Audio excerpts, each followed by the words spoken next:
channel, and today I'm going to be talking about Euler's identity. Euler's identity is commonly regarded as the most beautiful equation in mathematics. In this video, I'm going to give a brief introduction to what Euler's identity is, how we can derive it from some other important equations, and how we can use the exponential form from the trigonometric functions to derive many other mathematical important identities. So let's begin. So let's talk about what Euler's identity is. Euler's identity is e to the I pi plus 1 is equal to 0. Naturally, we can deduce that e to the I pi is going to equal to minus 1. Okay. Now let's talk about the fundamental quantities used in Euler's identity. We have e, which is approximately 2.71828. We're going to have pi, which is approximately 3.14159265358 We're going to have 1, 0, and I, which is just essentially the square root plus or minus the square root of minus 1. Or we can just write now over here the square root of minus 1. So we're going to have I, which is the square root of minus 1, 0, 1, pi, and e, or Euler's number. Now, these essentially 5 fundamental constants can essentially make up one equation, which is Euler's identity. And these constants are very important. For example, Euler's number is used in probability. Pi is used in circles, spheres, and essentially most things that are geometric. For example, even ellipses. 1 is essentially just everywhere. 0 is also everywhere. I is essentially used in complex analysis. For example, Euler's identity exponents over here, and many other branches of mathematics. For example, if we have the equation x squared plus 1 is equal to 0, the solution is I, because we have the square root of minus 1. Now that we've talked about the fundamental constants used in Euler's identity, we can essentially talk about how we're going to derive Euler's identity over here. Okay. So Euler's identity can be derived from another important equation, which is precisely e to the ix is equal to cosine of x plus I sine of x. So pretty much this looks like cosine of x and just sine of x, but it has an I. So cosine of x plus I sine of x is equal to e to the ix. Now if you look over here, this is essentially just a general form. We have e to the I pi, e to the ix, so we can match this up over here, and therefore generalize that cosine of x plus I sine of x is equal to minus 1. Now, let's actually test this by plugging in pi. So e to the I pi is equal to cosine of pi plus I sine of pi. Now on the unit circle, pi is essentially over here, pi over 2 pi, and then 3 pi over 2 over here. So we're going to have pi over here. Pi is going to be essentially negative 1 for the cosine of pi, and for sine of pi it's going to be 0, and I times 0 is just going to be 0. So we're going to have e to the I pi is equal to minus 1. Now, there's probably another question that you might be thinking. If we get e to the I pi is equal to minus 1, where do we get it from? Because it also involves e, which is going to be Euler's number, I, which is going to be essentially the imaginary number, pi, which is essentially circumference over diameter. We're going to have 1 and then minus 1, which is the negative number. So shouldn't this be Euler's identity? Well, yes, pretty much it is very important. But the thing is that we can get an essential bigger equation with this, with one of the most important properties of arithmetic, or members of the arithmetic family, which is addition. So, now you also may be thinking, well, how do we derive this? Because this is essentially just a generalization of what we can derive this, which we can derive this from that. So if we can take this, deduce this, then deduce this, well, you have to know this previously, then how do we get this? Well, first, we essentially have to know the exponential forms of essentially cosine of x and sine of x. Okay. So over here, we're going to say that sine of x is equal to e to the ix minus e to the minus ix all over 2I. Cosine of x is going to be e to the ix plus e to the minus ix over 2. Okay, so you have sine of x and cosine of x over here. So let's just space this down a little bit.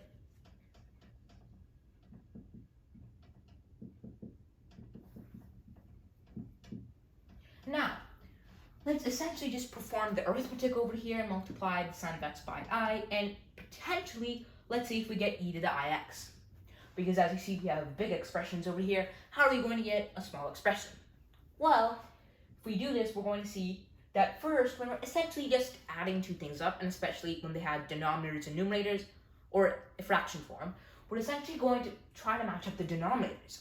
Normally what you do is you try to multiply something by 3 by 3, or 4 by 4, which is essentially just 1. But it essentially makes the denominators match, and you can essentially add it very easily. But over here, the denominators don't match, and we have to multiply by I or something. But as you can see, the sine of x over here has an I attached to it. So when we multiply I to the sine of x, this I essentially cancels out, which means that we just add the numerators and divide by 2, which makes a common denominator. So let's just do this visually. So we're going to have e to the ix, so this is cosine, plus e to the minus ix over 2, plus I times e to the ix minus e to the minus ix over 2I.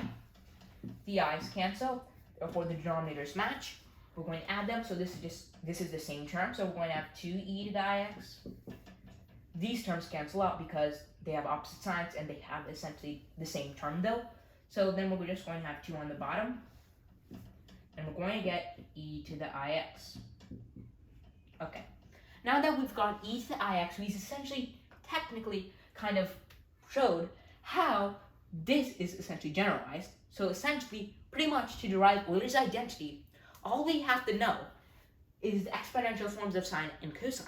If we know that, and we're essentially just a mathematician over here, we can just do some experimental things, and we can see that when we multiply sine of x by I, for example, if you want to try to match the denominators, in order to essentially have common denominators and have a single fraction, then you can find that e to the ix is essentially just the answer. And we can plug in pi for x, and then just get e to the I pi is equal to minus 1, do some very basic arithmetic, and derive Euler's identity. Now that we've talked about Euler's identity, and how we can derive it, and how we can derive that, let's actually use the exponential form of sine and cosine to essentially make some more applications. For example, 3 fundamental trigonometric functions are sine, cosine, and tangent. Now, sine is essentially, we know the exponential form. Cosine, we know the exponential form. But how do we get the exponential form of tangent of x? Recall that tangent of x is just sine of x over cosine of x.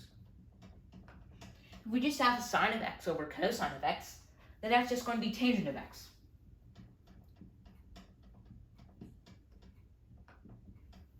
So essentially, we can use the exponential versions or the equivalents for sine of x and cosine of x and derive tangent of x. So let's do that right now. So we're going to have e to the ix minus e to the minus ix over 2I. And notice it's sine of x over cosine of x.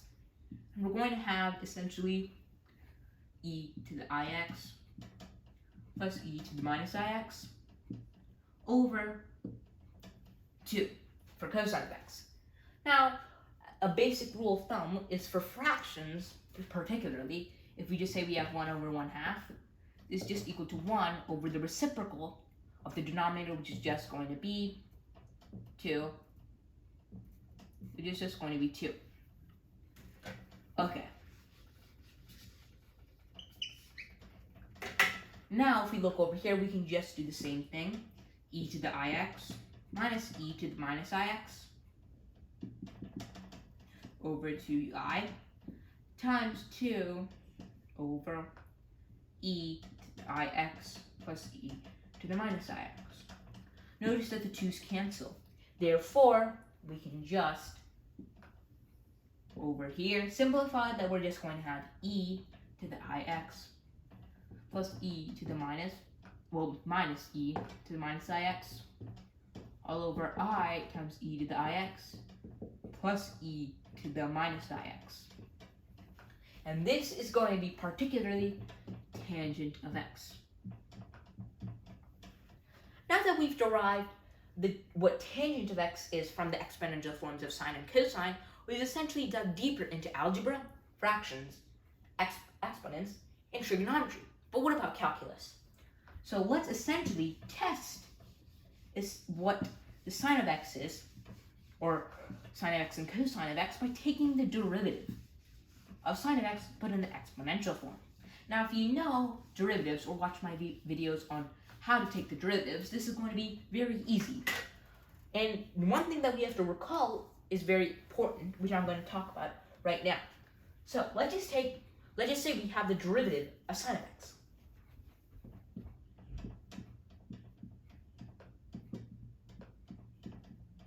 Now if we take the derivative of sine of x, well then we're just going to have cosine of x. Let's take the derivative of e to the ix minus e to the minus ix all over essentially 2I. Now, we have to recall that I is just going to be treated as a constant over here because I is particularly a numerical value, but we don't know that value. So we're just going to consist 2I as a regular fractional denominator. For example, if we take the derivative, let's say x squared over 2, we're just going to get x squared, well we're just going to separate the 1/2, and it's going to be it's going to be 2x times 1/2 is just going to be x. Notice that if you take the integral of x, you're going to get x squared over 2. Similarly, the 2I on the bottom is going to be the denominator, or essentially the essential constant over here. So we can split it up, e to the ix over 2I minus e to the minus ix over 2I. Now, we can see that we can just take the 2I over here, and e to the ix, that's just going to be I e to the ix. So if we take the derivative, we're just going to get I e to the ix. And since essentially the fraction stays the same, we're just going to have 2I on the bottom. And these are going to be constant, so we don't have to take the derivative of them, since they're attached, or the coefficient, to e to the ix. Similarly, when we take the derivative of this, the i's essentially, the minus i's essentially, the minus and minus cancel out, so we're just going to have plus e to the ix over 2I, and this is going to be I, e to the ix, well minus ix. Now, we can just add these, since they have common denominators. We'll just have I e to the ix plus I e to the minus ix all over 2I. Now, we can use another rule from algebra that we can just cancel the i's, and therefore, running it over here, we're going to have e to the ix plus e to the minus ix over 2, which is precisely cosine of x. Okay, now that we've essentially derived how we take the derivative of sine of x to get cosine of x, let's test the derivative of cosine of x. Now, you might think, oh, if cosine of x, we already derived the derivative of sine of x, and then isn't it just going to be minus cosine of x? Well, to essentially state or to confirm that the exponential evidence, or the exponential formula, is going to work for the trigonometric functions, let's test it for the derivative of cosine of x. Because the derivative of cosine of x is minus sine of x. And if we have minus sine of x, let's see if we actually get the minus sign over there. So, we have the derivative of cosine of x, which is going to be essentially minus sine of x. And if we take cosine of x, and over here we're going to write e to the ix plus e to the minus ix over 2. Take the derivative. We can do the same process where we split it up. E to the ix over 2 plus e to the minus ix over 2. And we can take the derivative. As you can see, we get I e to the ix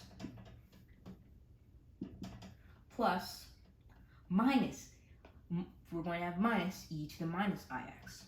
Okay, so we're going to have minus I e to the minus ix. All is over, essentially, we're just going to have 2 over here. Okay, now that we've taken the derivatives, we can essentially factor out the I. We're going to have e to the ix, and then minus e to the minus ix times I over 2.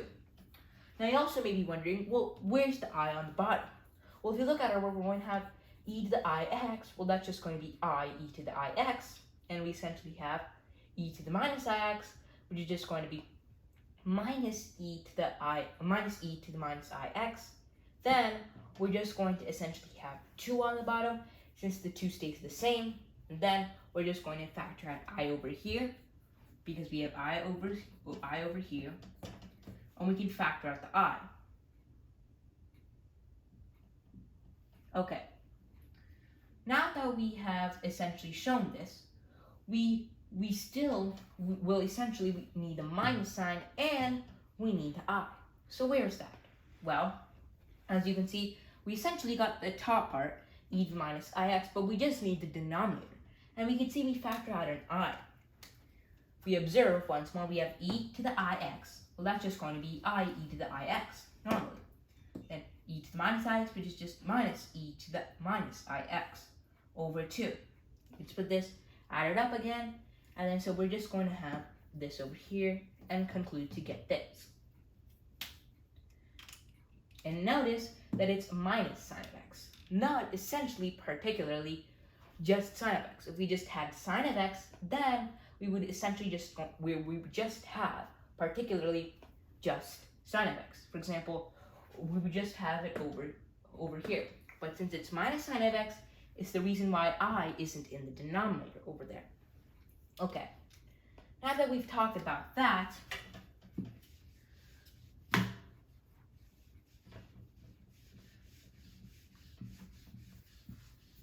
we can essentially just talk about the trigonometric identity sine squared of x plus cosine squared of x is going to equal to 1.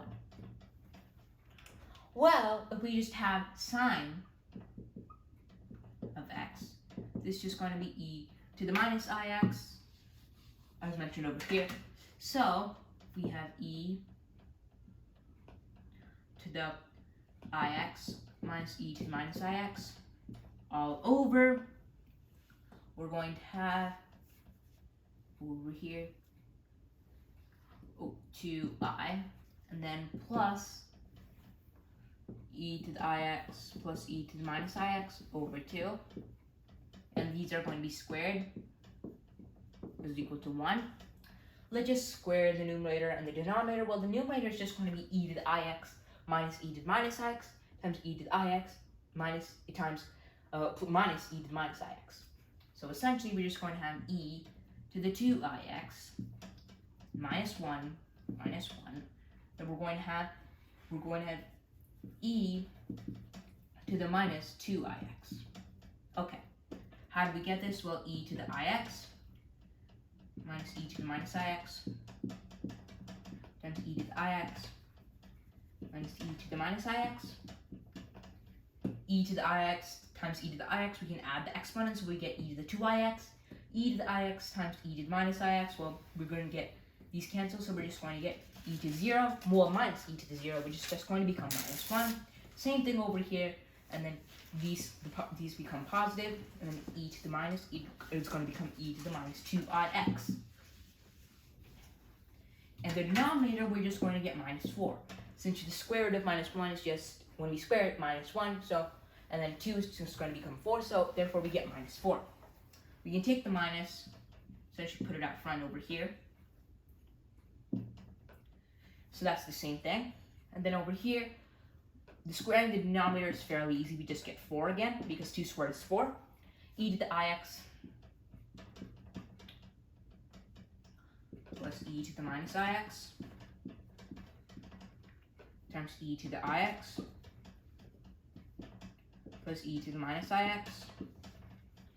E to the ix, e to the ix is e to the 2ix. E to the ix times minus e to the ix. They cancel, so we're going to get 1 again, and we're just going to get e to the minus 2ix. Notice that we have the minus sign over here, and we're going to distribute. So, once more, these become negative, so, and when we add them, these cancel. So we're going to get 2 plus 2, which is 4. 4 over 4 is equal to 1. And therefore, we get that sine squared of x plus cosine squared of x is equal to 1. Now that we've talked about that, we can make this video to an end. If you like this video and if you like this channel, please subscribe to learn more. Thank you.